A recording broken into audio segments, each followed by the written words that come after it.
Charlotte Hornets fans. It is I, Darian Thomas, the host of the Trust the Buzz podcast, a part of the Believe Podcast Network. And in today's episode, we're going to be giving a preview of the next two games and talking a little bit about the last two games, because the podcast episode before this, the Charlotte Hornets were going on, they were part of their road trip. They were going to Indiana and going to Dallas, but we know the results of those games. So we'll be briefly talking about those and then talking about the must-win games against the Washington Wizards that are coming up. One is today on Wednesday, November 8th, and the other one will be Friday. Friday, November 10th. So let's go ahead and get into it.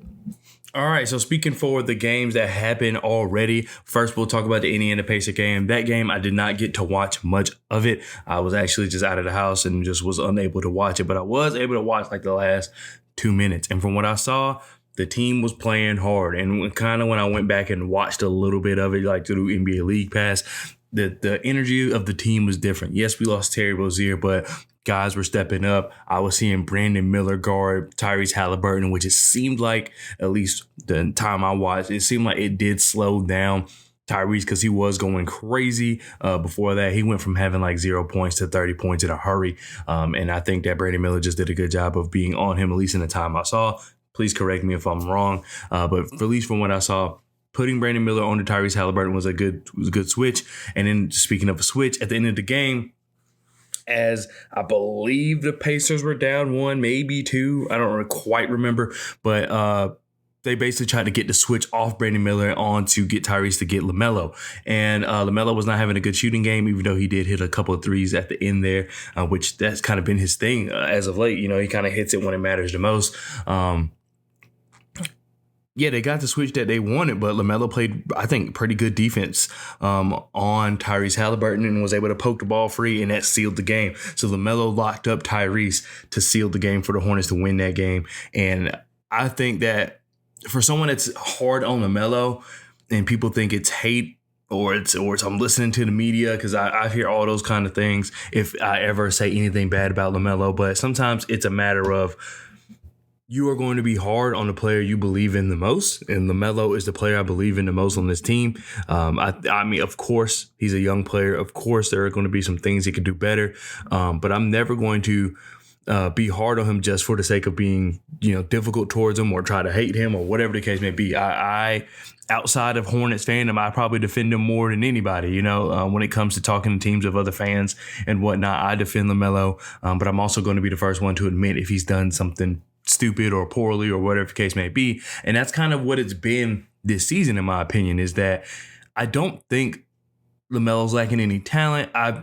There's nothing I've seen this year that's like, he hasn't gotten better at this, or he doesn't do this or anything like that. It has never, ever been talent related with LaMelo. It's always just been decision making and effort. That has kind of been the biggest thing. Like sometimes, he will lose the ball. And this is previous years, of course. In this particular scenario, he'll lose the ball and just foul just because he lost the ball. If someone will get by him, he'll foul just because they got by him. And he still does it a little bit. It's just not as bad as it's been in years past. But it is something he's getting better at. But those are decision-making things. It has nothing to do with your skill set. It has nothing to do with how good of a player I think you are or will become. That has everything to do with mental. And that's kind of just always been my biggest thing with him, is that sometimes I feel like he just throws himself out of the game. But I will say this season, I feel like he's done a pretty decent job of keeping himself in the game. If he's not shooting well or if he messes up. However, I will say that his shot selection has been a little poor when it comes to the 3-point line. And I know people are like, you wouldn't say anything if he was hitting it. 100%. I wouldn't. I know LaMelo as a player, he takes those difficult shots. And I've said this, and so there's no need for me to keep going. But I know that he takes difficult shots. I understand that's what he does. However, when the game is close, when we're trying to get back in the game, I just feel like that is not the time, especially when in certain times we have people hitting. And speaking of that particular scenario, then that's where we can move into the Dallas Mavericks games, where I think the Charlotte Hornets did an excellent job coming out in the gate with a lot of energy. They were up 15 for a good portion of the game, and the Dallas Mavericks were just able to come back and seal that victory, which they end up doing their next game. They end up doing a very similar thing against the Orlando Magic, where the Orlando Magic was up for a good portion of the game, and Dallas Mavericks were able to just come back and seal that game as well. But in relation to the Charlotte Hornets game, I think that, like I said, the starters played well. I mean, we're missing Terry. I don't really count missing Miles yet because we haven't seen him come. He hasn't. It's not like he's played and then now he's gone. So, that will be a boost when he comes back. But as of right now, I'm not going to count that as him missing. But I think we did a good job. Like, I think they put Brandon Miller on Luka Doncic early. Luka Doncic was getting frustrated. Luka Doncic wasn't getting the shots that, he typically gets. And the thing with him is that you really can't guard him.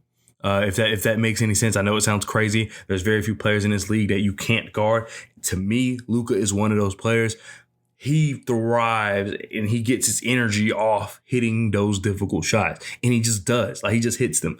I don't know if there's a science behind it, but that's just what he thrives off of. It's very rare that you see Luka wide open, and a lot of that is because he's so talented. But very rarely he's usually taking a difficult shot, but he makes those. Brandon Miller made it extremely difficult for him to make those shots. Like I said, he was getting Luka frustrated. Luka was complaining about fouls. That's one thing. That's probably my biggest gripe with Luka. As much as of a Luka fan I am, as far as his game, it's annoying.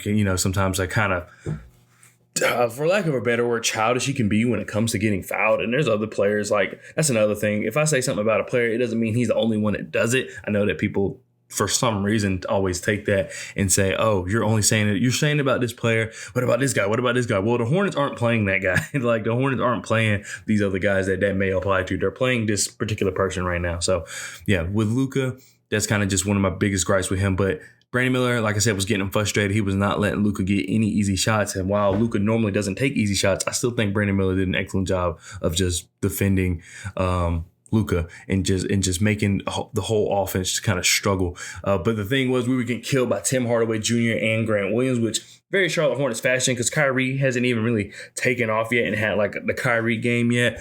He's definitely had plays, but he just hasn't, ascended into what we normally see from Kyrie as far as like a consistent basis. So we were getting killed, like I said, by guys like Hardy, Tim Hardaway Jr., Grant Williams, typical Charlotte Hornets fashion, where we can kind of stop the key guys and just let the other guys beat us. And so that's always frustrating. But as a team, I think we played well. Gordon started off the game very hot. LaMelo was struggling. Brandon Miller was not hitting, but like I said, he was playing great defense on Luka Doncic. And then PJ was also hitting as well. And Mark Williams was kind of getting whatever he wanted in the paint. Where the game really started to fall apart was the third quarter. And to be honest, it wasn't that the Mavs were so much better than us. It was that, one, we took out our starters for a very long time. Like, we had Teo Maladon, JT Thor, guys like that. Nick Richards, they were out there. No one that could really hit. It was kind of more of our defensive lineup. And it's crazy because if you look at like the stats, the plus minus, it's probably terrible. I haven't looked at it, but just based on knowing how plus minus worked, it probably was terrible. But if you watch the actual game, there was so many fouls called, and that's because Bill Kennedy once again strikes. He was the same ref that we had for the Detroit Pistons game, and we saw how the fouls went for there. And I know people were like, "Why are you complaining? The Pistons had more fouls than y'all." It was to the Pistons were the way the Pistons were playing in that game that you had to call a foul on some of the stuff they were doing. It was just a lot of the minor stuff they were doing. They weren't getting a foul called on them, but we were. The fouls they got were like so egregious that they just absolutely had to call it. But like the hand checking and all these other things that, I personally don't have a problem with. But if you're going to call it both ways. If you're not going to call it, don't call it both ways. And they were not calling it for the Pistons, calling those same exact things for the Hornets. So that's what was so frustrating about that. Those 28 fouls, I believe, that the Pistons had, they earned every single one of those fouls. The ones that they called were ones that were blatant fouls. So that tells you how much they were getting away with, considering the Hornets had a lot of fouls in key moments, and they were doing a lot of the same things that the Pistons were doing. But anyway, it's very similar to this game. I don't think that the Mavs were just as egregious as the Pistons were, but there were some things that should have been fouls, and they weren't fouls. But as far as the Hornets, we were getting every single thing called on us. There was one possession, if I remember correctly, there was like 3 to 4 fouls called on that one possession. And I think Eric Collins mentioned on the broadcast, like the first 8 minutes of the third quarter or something like that, we had no team fouls. And then in that one possession, we got 3 to 4. So it was pretty insane. The whistle was definitely in the Mavs' favor, but at the same time, the Hornets were still in the game. That defensive lineup that I was telling you about, like I said, they could not score, but they struggled. They struggled to really even get a bearing set just because of the fact that everything was being called on them. It wasn't even like the Mavs were just playing this immaculate offenses, hitting all these shots. The foul, up until the fouls, we were actually hanging in there. I mean, we were losing our lead a little bit, which I guess, they were slowly chipping away at it. But without the fouls, I think that lineup would have been able to hold on long enough for the starters to come out there. However, this is where some fault falls on Steve Clifford, in my opinion. He waited way, way too late to bring back the starters, to bring back any variation of the starters back into the game. And I get it. Once again, in this case, we could say you're missing Miles, who, would help with that as far as the talent gap. Because let's say Miles don't start for whatever reason. We're just spitballing here.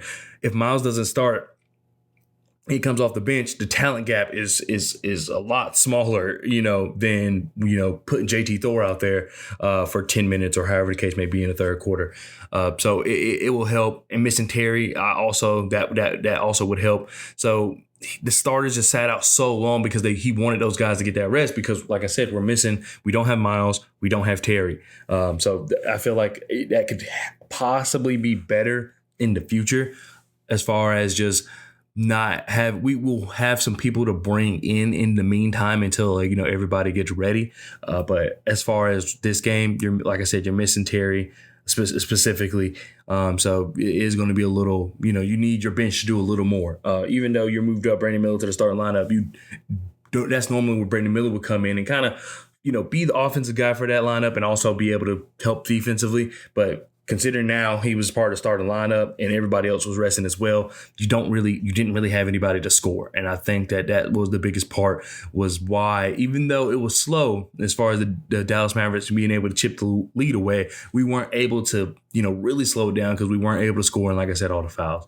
But Steve Clifford, I think he set those guys ways too long. I get it. You wanted them to be ready for the fourth quarter, but it ended up, to me, hurting just because, one, the Mavs were able to come back and get it within two, or I think maybe they even had the lead before the starters came back in. And then also, just going to my next point, in the fourth quarter, Gordon Hayward was cold. He was extremely, extremely cold.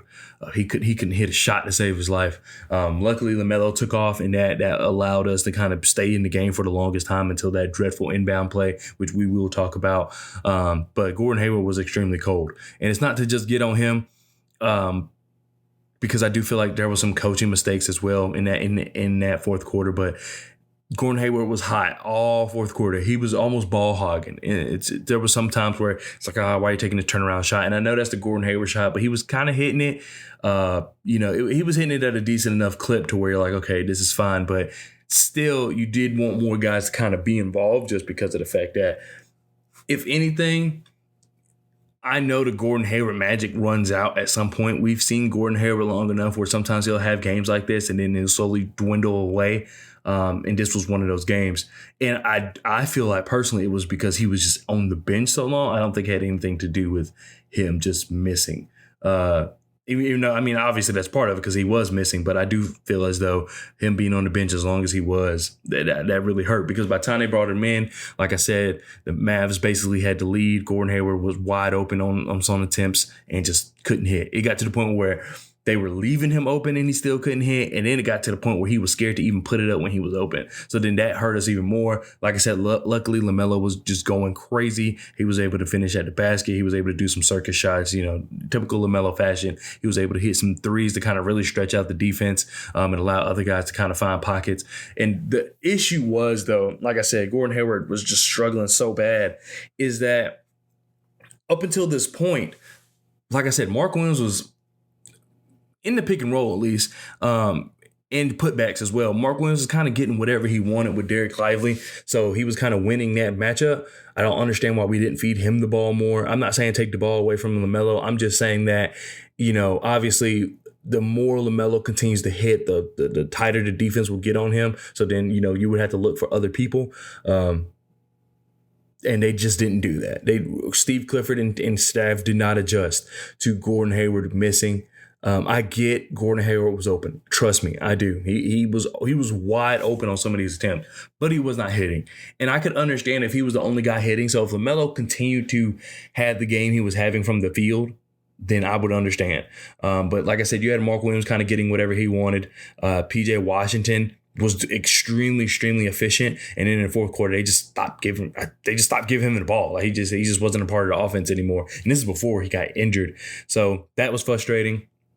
It was just frustrating to see because, once again, completely understand that Gordon Hayward was open, completely understand that, you're hoping he would hit eventually.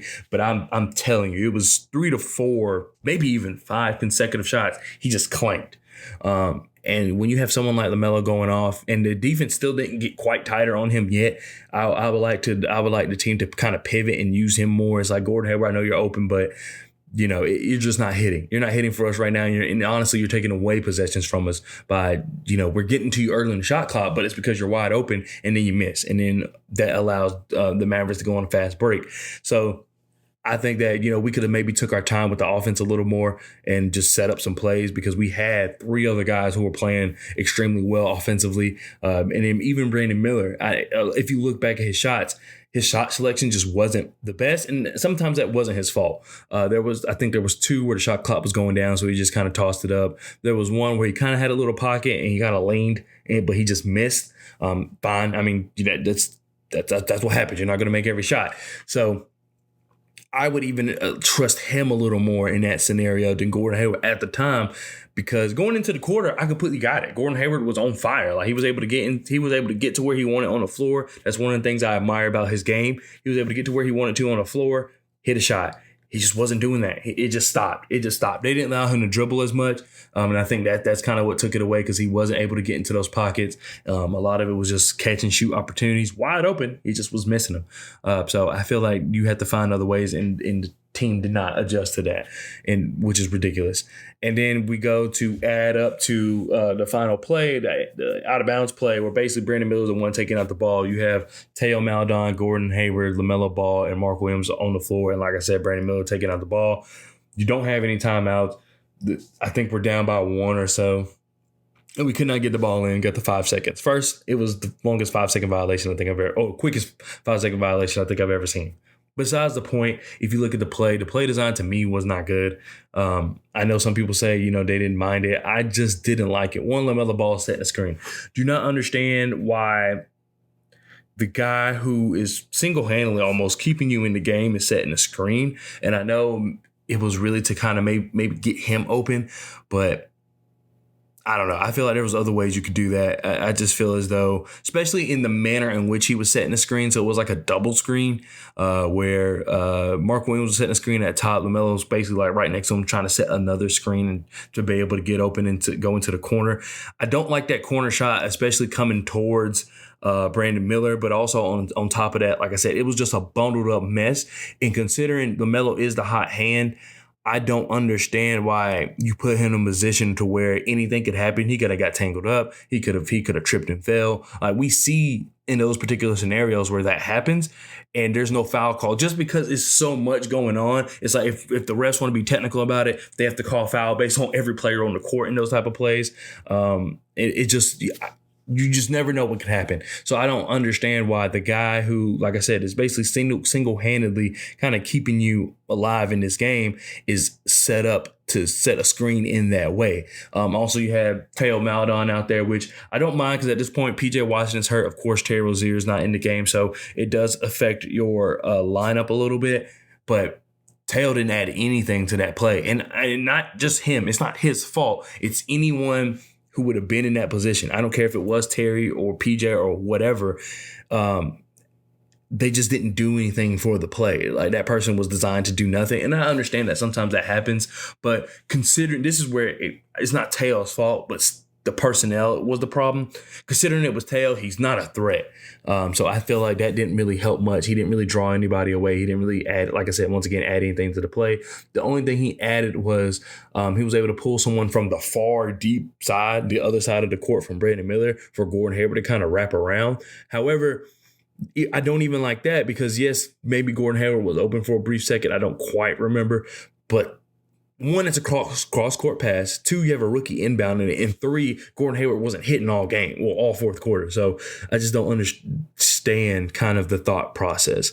I just didn't like the play call. And maybe I'll like it more in a different scenario. Maybe I'll like it more with a different personnel. But what we had out there, And just the scenario we were in, it just didn't make any sense to me. But if you're a basketball aficionado, you know more about sets and plays than I do, then please let me know. I just didn't quite understand it. And then the main part of it is the 5-second call. The Hornets protect rookies from everything. We saw LaMelo Ball not start, even though Devontae Graham was the point guard before him. And as good as, as much as people like Devontae, I like Devontae as well. He was a liability on defense. He couldn't finish at the rim. He was shooting very well, but that's it. I mean, he was a decent passer, but there was no reason for. I think a 6-man role would have been better for him and LaMelo start, but whatever the case may be, they didn't start LaMelo, which fine. It's whatever at this point, water under the bridge. And then we saw what we saw with Mark Williams last year where they put him in the G League. And yeah, it kind of worked out for him, but still.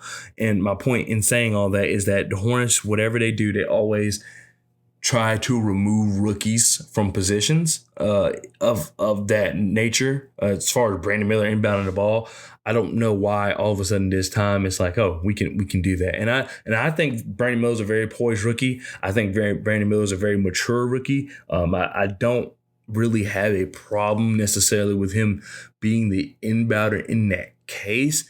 It's more so with the play design, no timeouts. That's where I'm saying that's where you always are protecting rookies, but this time you just kind of let him be out there. And that is what I didn't agree with. I didn't agree with it because the play took a long time to develop. Like I said, you don't have any timeouts and you have a rookie inbounding the ball. And then also on top of that, the person closest to the rookie is the 2-time player who really hasn't even played a whole season yet. And that's Mark Williams. So I don't think he really understood that he could have just went to the ball, and they had like 8 seconds. So they had time to kind of get something working. That's another thing about the play. Well, the play seemed very short-sighted as far as we're going to get LaMelo open. He's supposed to shoot as soon as he gets in this corner. And there was like 8 seconds left. We could have ran a better play to get someone open, to get LaMelo in space, to get him a better match. We could have did something like that. But that play seemed like it was like we have 1.2 seconds left to get a shot off type play. And it, like I said, just didn't like it overall. But as far as the game as a whole, I think the team played excellent. That's all I really asked for. Those are losses I can deal with. As a fan, of course, I really just get mad when there's lack of effort, lack of trying. I don't think we had that here. I think this team, did a lot of what they can do. They just fell short. And against a team against a team like the Mavericks, who I think is a good team, completely understand. I'm completely okay with it. So now we move on to the next 2 games against the Washington Wizards. These are must wins. They're not must wins because I'm going to assume the season's over if they lose. They're not must wins because I can't even think of another reason why it would be a must win. But the reason it is a must win is because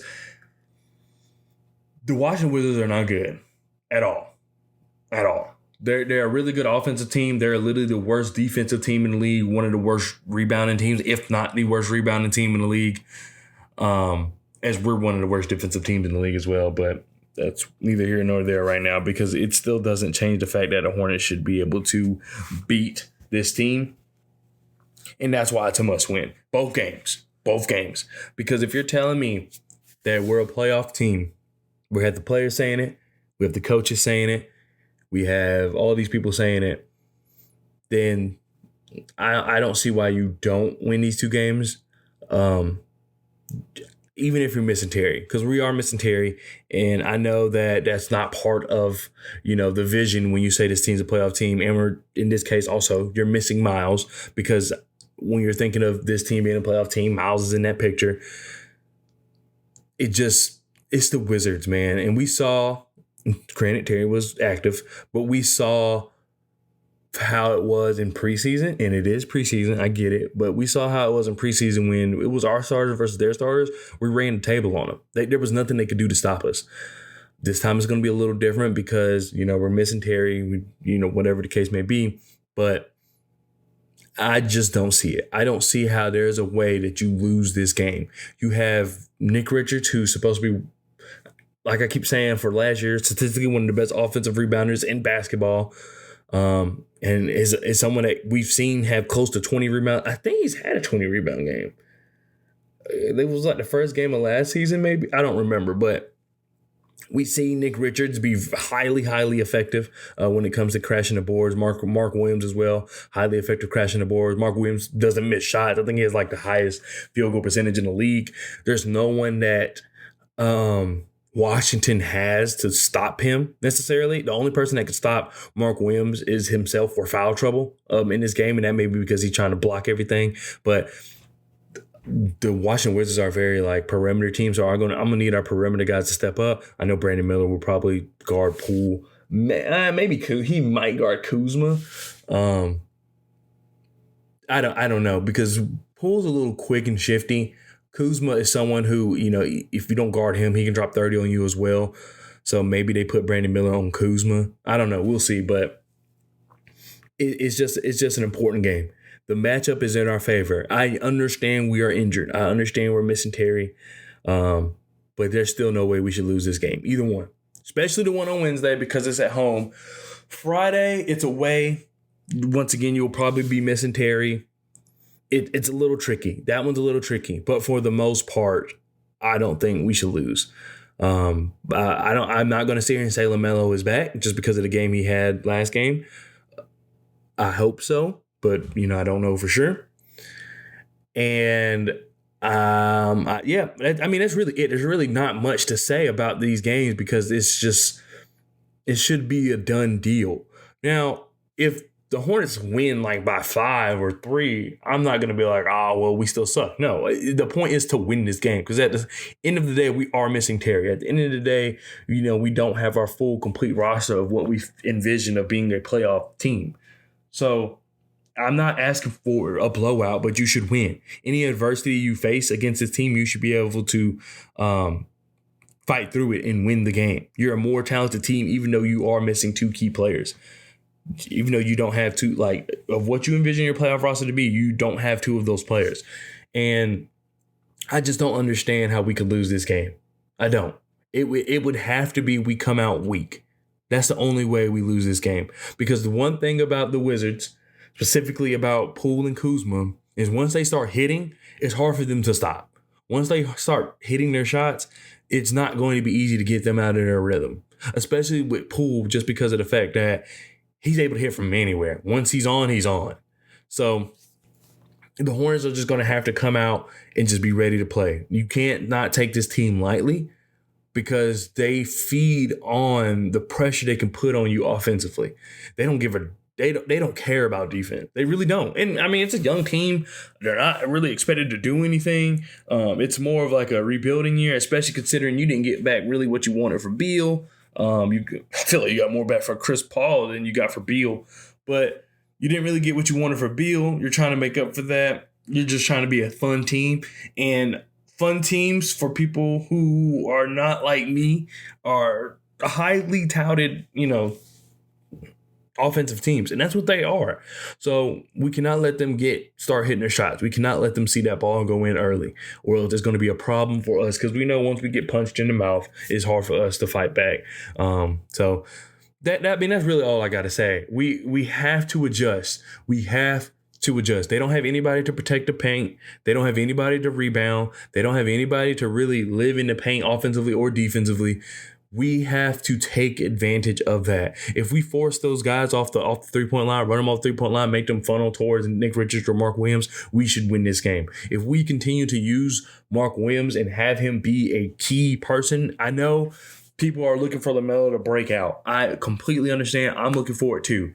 But in this particular game, you got to understand your matchup. And this team has nothing to stop the paint. Now, if it's not working, then all intents and purposes, switch out. Let's start going for the perimeter where we have Brandon Miller, where we have LaMelo Ball, where we have Gordon Hayward, PJ. We have these guys. But early and often, until it doesn't work, we need to feed Nick Richards, Mark Williams. We need to attack the basket because they don't have anyone there. And I know some people aren't going to like that, but it's the truth. They don't have anyone there to stop it. So the best thing you can do is continue to score in the paint. That's the best thing you can do against this team. I know, once again, I completely understand how people may say, we're waiting for LaMelo. We need to hit a perimeter shot because we're still not quite where we need to be front of the perimeter. That will come. I promise you. If Mark dominates in the paint, they're going to start helping. And then Mark has the passing ability, in my opinion. Nick Richards does not yet at least, but I don't even know if that will happen, but Mark Williams is an underrated passer, in my opinion. He has the ability to get it out to the open man, depending on where they are, of course. No crazy passes, but they're going to help. It's going to leave PJ open. It's going to leave LaMelo open. It's going to leave Brandon open. So just continue to attack the basket. You have to adjust to the team you're playing. That is what's going to be great for the Charlotte Hornets is that I feel like at our best, we do cause a lot of mismatches for teams. We do. There are a lot of teams we can create mismatches for just because of how we are. I do feel like our roster could be a little better, but I do feel like we can slightly be a mismatch nightmare. We're one of the teams where we can catch really good teams off guard because we do have certain matchups in certain places. We have a really tall guard in LaMelo who he's really good creating for himself, but he's also even better at catch and shoot. We have Terry Rozier, who's one of the best off-ball scorers in the league statistically. If you look it up and look at it's obviously not last season, but the season before, and I think probably this season, at least turn the eye test, he moves very well without the ball, and we know that teams struggle with that. We have Mark Williams, who once again is an underrated passer. I think he's pretty good in the paint. He does get bullied sometimes, but once again, we haven't seen a full year of him yet, so still time. PJ has been a 3-level scorer this year, so we have it. We just need to use it. And we cannot continue to try to run the same game plan if we know there's going to be a blatant mismatch coming into this game. And this is just game one. Game two, of course, the Wizards are probably going to try to adjust, and then that's what's going to open it up for LaMelo. That's what's going to open it up for Brandon Miller. But early and often, we have to feed Mark Williams, Nick Richards, and if we're unable to do that, we need to attack the basket. There's not anyone that can stop us. Kyle Kuzma is a little better defender, than some people give him credit for, but Jordan Poole is not. LaMelo, take him to the hole. You've been doing it. You've been really good at being able to at least get yourself to the basket. I know the finishing has been kind of iffy, but he gets there. You continue to do that, it's going to start falling. So that's what I feel like we need to play an inside-out game. But let me know what you think. Down in the comment section below if you listen to this on YouTube. And if you're listening to this podcast anywhere else you listen to podcasts, then make sure you let me know there as well. Also follow me on Twitter at TruzzBuzz, TruzzBuzz, where I talk everything Charlotte Hornets. I talk a little college basketball. I talk a little Carolina Panthers. I talk a little bit about everything. So just go ahead and follow me there. But yeah, I think these are must-win games just because if we are going to be the team we set ourselves out to be, these are the games you got to win. These are the games you got to win. Right now, currently how the roster is and not quite seeing where Miles Bridges is, and we're already dealing with one injury, even though it's not as bad as what we thought it would be.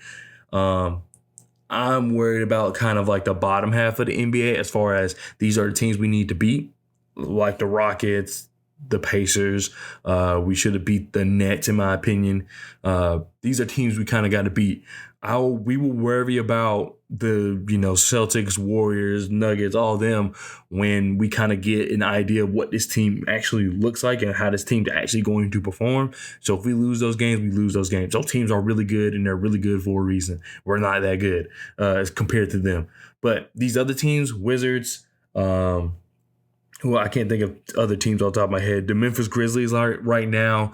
Atlanta Hawks, even though we beat them the first game of the season. Teams like that are kind of in that middle part. I would even say the Knicks, even though the Knicks they're able to turn it on and off. But I think that that's a team we can beat. I'm not saying they're like the Wizards, but I'm saying they're in that caliber of they're not the upper echelon. These are teams we got to take advantage of. We got to win these games if we want any chance of being a relevant team come April. But once again, let me know what you're thinking down in the comment section below. Thank you so much for listening, and I'll talk to you guys next time. Peace.